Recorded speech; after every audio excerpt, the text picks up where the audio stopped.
not going in or make the next one. I think that we were very mature in that second half in knowing that those are shots we're going to make, and we ended up converting. And I think that was huge for us down the stretch. I guess Jalen, you were out for the past few games, just kind of with the ankle. I guess what led to you kind of be feeling ready to play today, and how did you feel throughout the game? Yeah, it was, I think my 3 weeks is Monday from my injury. So recovery time was good. I felt really good, practiced for a couple of days. And I felt good in the game, just trying to get reps. It's more mental coming off an injury and playing.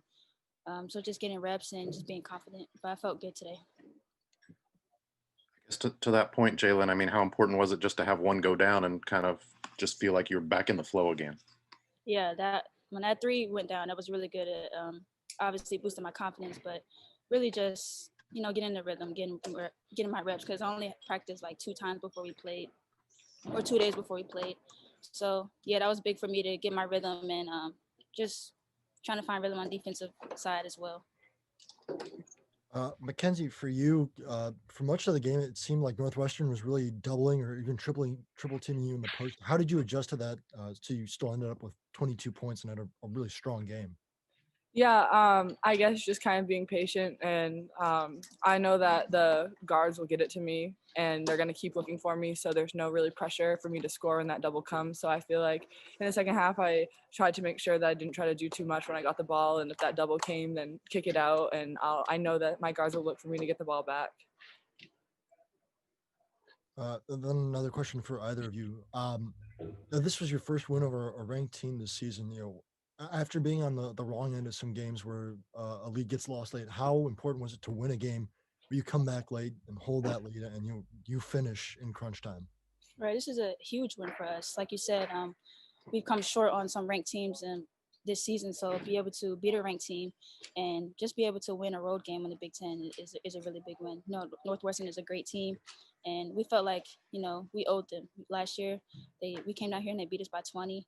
And that just never left the back of our heads. We wanted to come out here and beat them on our own court. Sue, go ahead. Sorry about that. Hey, hi ladies. So how did you guys keep yourself engaged over the 2 postponements over the last 10 days? And then when you did fall behind in this game, how did you mentally keep yourself in the game and keep pace and and stay collected enough to make your gigantic run in the last part of the game? Yeah, I think that honestly, this year we've matured a lot in the sense that we are really able to deal with adversity, and we know that this year is different than any other year. So we have to, as Coach Marnoy says, stay light on our feet and that anything can happen. So we know that anytime we get to step on the court is a blessing. So we definitely take advantage of that. And as far as we knew that, basketball is a game of runs. So we made our runs, they made their runs, and we just kept chipping away, didn't take our foot off the pedal. And I think we grew a lot as a team during the course of that game. Do you guys feel like you shared the sugar today? Yes. Yes. Definitely feel like we shared the sugar, yes. I learned that from your GA, Sadie Edwards, who used to be here. So thank you very much. Of course. Thank you. Do we have anything else for Mac or Jalen? Yeah. Jalen, I just kind of wanted to ask you about the defense in that fourth quarter. I think you guys held them without a field goal for over 7 minutes there, and I think they only scored 12 points after they went up 13 themselves. Just what did you guys kind of lock down defensive wise?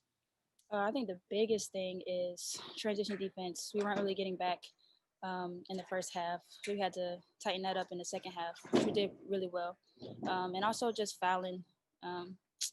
We can't control the refs, can't control the calls, but just one-on-ones, having pride in the defense, staying straight up and, not bailing them out when they take those tough shots. So definitely transition defense and just keeping them off the line as best we can. Anything else for Mac or Jalen? All right. Thanks, ladies. Thank you.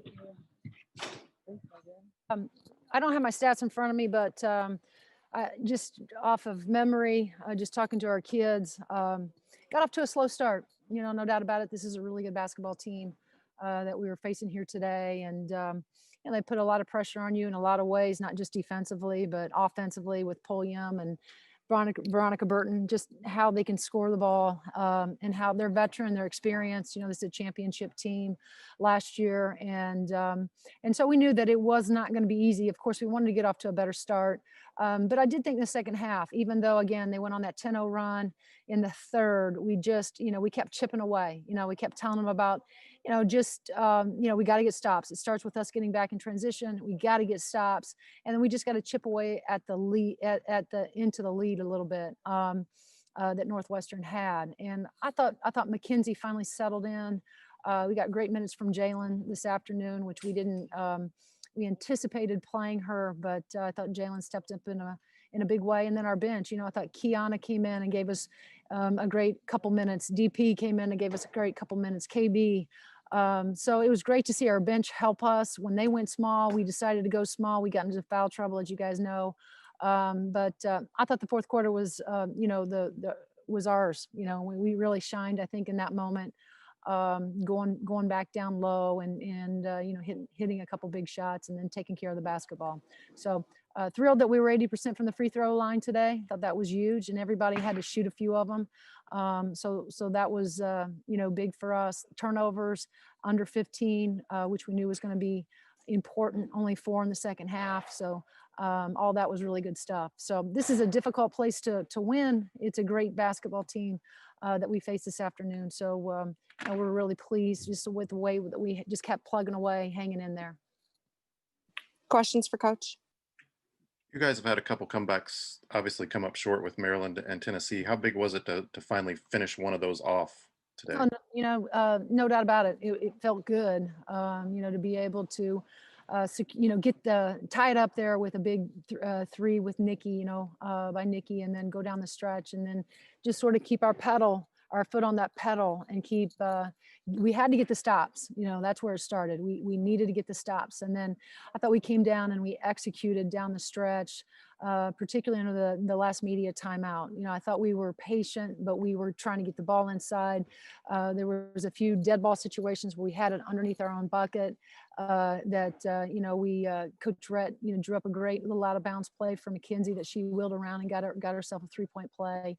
And so it was nice to see us execute. You know, I keep telling, you know, everybody that we are a veteran, we're an experienced team. You know, I thought that shined through this afternoon with the way we finished the game, you know, with our vets.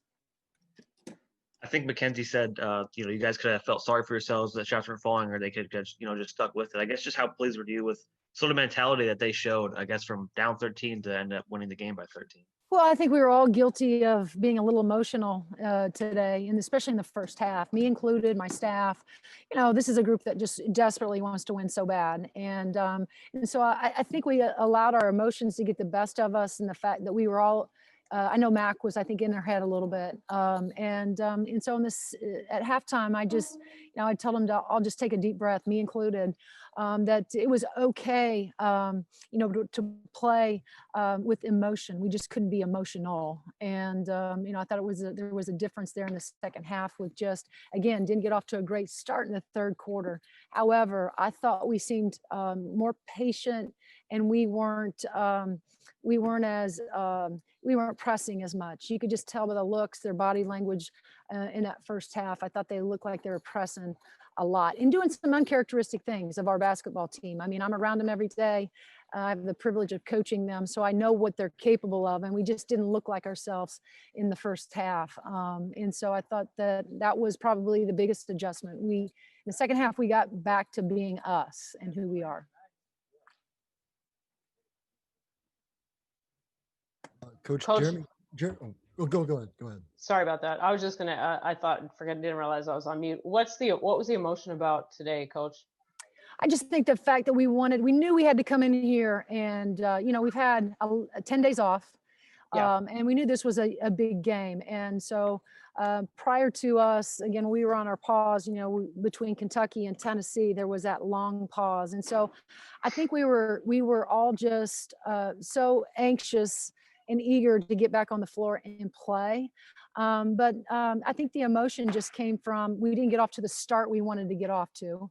And then, like I said, I think we were pressing too much. And then we got a little bit, a little bit into our own feelings. And like I said, I thought we were much better in the second half after we had a little bit of a timeout, an opportunity just to kind of catch our breath, go back to the game plan. It didn't change a whole lot. The only thing that changed is when, Joe went small, then we went small in the second half. And, I thought that benefited us in a lot of different ways, because now you have 4 guards out on the floor that are running your offense. And, and again, and they're experienced guards. So that's always a really good thing for our team, to have those guys out there that have game experience, but like game experience when you're inside of the game and it's tight and it's close and it's possession by possession matters. And so I think Sue, our emotion just came off the fact that we haven't played, but we wanted to play, and we were ready to play, and things just didn't go the way we wanted them, because we knew, like I said, we knew we had to get off to a good start, and it didn't. So we got a little bit in our feelings, but I thought we fixed that at halftime.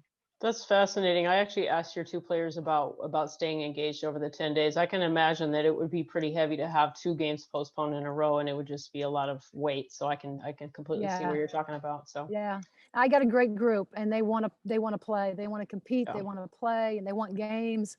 It's not that they dislike practice, because they love to be prepared and they love to know the answers to the test. But this is the pause has been. The pause was the 10-day pause is just a little bit. We're a rhythm team. We are a rhythm team. We're routine. We're creatures of habit.